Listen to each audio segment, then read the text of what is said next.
Hello everyone, welcome back to the channel. It is CoachFury here, and today we are back with the second round of the Big Ten. Quick update, quick hit to see who's going home again, who's still carrying on in the tournament, and who the big performers are. So obviously this is the second round, so some teams have already gone home and are already waiting to see whether they can, get a call up to one of the national tournaments. But for now, in the Big Ten, we've got 8 teams that are playing, have played in this last round, and we're going to do a quick recap to see how the games have gone, who the big performers are, and who's carrying on. So let's dive straight into it then, shall we? First up, we had the Rutgers. I know I keep completely killing that name, I apologise. Up against Indiana in the second round matchup. Rutgers got through with a very, very good defensive performance, really, in the end. Unfortunately, that didn't carry on in this game against Indiana. And well, to be perfectly honest with you, this one was over by half time. Indiana managed to put up 46 points on this Rutgers team to lead at the half by 23 points. And well, it was tough coming back from there. And to be perfectly honest with you, the offense continued to be a negative impact for the Scarlet Knights. Only 37% shooting, 27% from downtown, and to be frank, if you're going to be shooting like that, you are not going to be getting through in the Big Ten tournament. So they are heading home early in the second round here. They'll be waiting to see how this turns out in terms of whether they get to call up to a national tournament or not. But on the positive side, Indiana put a very strong performance together. Probably one of the more talented teams in the Big Ten this year on paper. And well, they were led by Murray Cunningham, who has had a fantastic season. Looks like he's going to be a really, really good player going forward for this team. Basically put up some really good numbers again. 11 of 20 shooting, 7 of 12 from three-point line, 30 points in the game. Basically a pure, out-and-out, decent outside scorer who can do a bit of scoring on the inside as well if needed. He can drive and he can hit a three. So a very dynamic offensive player for Indiana. He was also helped basically by most of the starters here, performing pretty well. I mean, probably worth calling out that Wes Brown, whilst his shooting numbers are not great, his assist numbers was insane. 13 assists and not a single turnover. That is very, very good. And you can see his ball handling ability is awesome. So they've got a decent backcourt. Indiana looking pretty strong going out of this one. Good numbers, good defensive performance as well. And they carry on in the Big Ten tournament. So we move on to the second game of this second round. Northwestern, who got through in the first game, carried on and actually put up a very strong showing. Northwestern have definitely surprised me in this Big Ten tournament so far. I think I said in the last video that I didn't expect them to go very far. I expected them to be down the bottom of the Big Ten this year.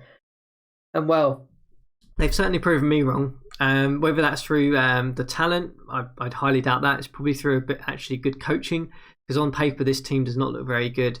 But they managed to push Maryland pretty much all the way, and they were up at the half as well. Maryland had to basically put in a very strong offensive performance in the second half to get through. Not really in terms of numbers, but just in terms of volume of scoring. And basically that was pretty much what did it. Mark Linney had to basically pull his finger out and get to the free throw line and essentially get this one done. Question marks, I would say, more over Maryland going into the next round. Their offense is looking a bit patchy. Granted, they are shooting an awful lot from downtown, and if they can get that number up, then they might have a chance. Their turnovers are pretty good, actually. But Maryland, I'd have to say, on paper, look really good, and that's a really strong showing for them going forward. Guys like Mitchell, who's had a good tournament in his 2 games, looks like a good player to build around, as well as someone like Jackson and co. Granted, on paper, they're not elite players, but they look like they're really good system players for this Northwestern team. So Maryland go through. Northwestern are going home, but they're going home with a lot of pride, in my opinion. On to the third game of this round. We had 2 big numbers playing against each other, which was Illinois against Michigan State. Illinois have had an interesting season. We've talked about it, where they've got a lot of freshmen in here, so they're a bit hit and miss at times.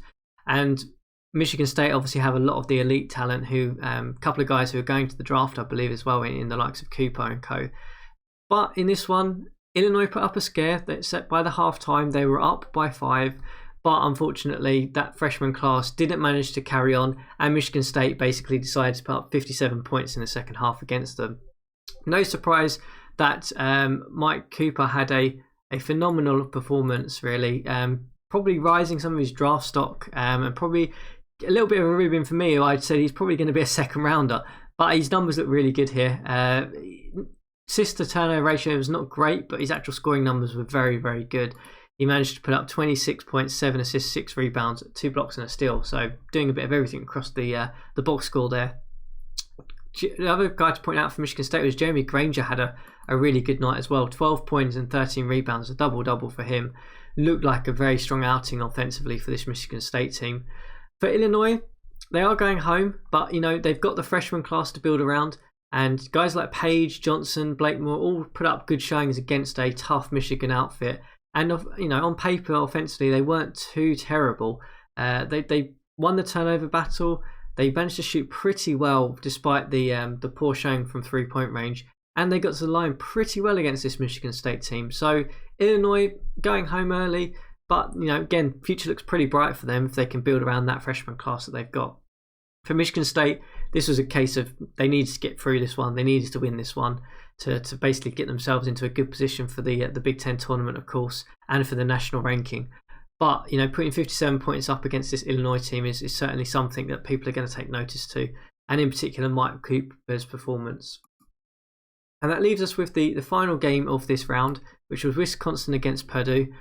Wisconsin is probably a bit of a dark horse, I would say, in this one. They have had a pretty poor conference schedule in terms of results this year. But on paper, they are one of the better teams in the Big Ten. And, they've turned up at the Big Ten tournament and decided to put up 82 points in their first actual game against the Purdue side that, to be fair, struggled offensively. Probably down to how good this Wisconsin team really is defensively.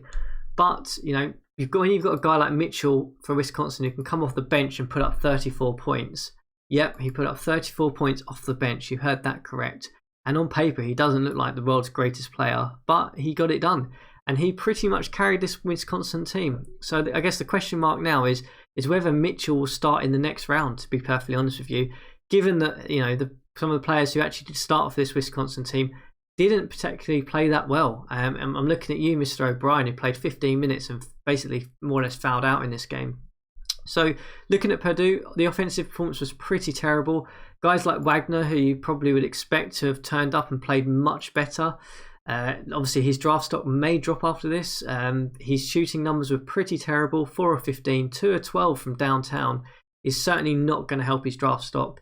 Jennings as well, 2 of 21, 0 of 13. Yeah, you heard that right, 0 of 13 from downtown, which meant that this team finished with a measly 15% successful rate from 3-point line. So we could probably argue that Wisconsin had a very good offensive performance, particularly from Mitchell off the bench, was pretty much the driving factor in this one. But Purdue, those shooting numbers are pretty ugly, and if I'm the coach looking at that one, I may be questioning what on earth's gone wrong there to basically mean that my two main outside scoring guys have gone 2 of 15 from downtown. Question marks over Purdue. They've obviously got guys going off to the draft, so maybe there'll be a bit of a reshuffle here in terms of how they play. Wisconsin, on the other hand, as I said, question is going to be whether Mitchell plays and starts in the next round or whether he comes off the bench again for 28 minutes. So that gives us a quick recap of the Big Ten tournament games for today. When we look ahead to the games for tonight, we have some fascinating matchups really. We've now got the 1, 2, 3 and 4 seeds entering into the Big Ten conference tournament.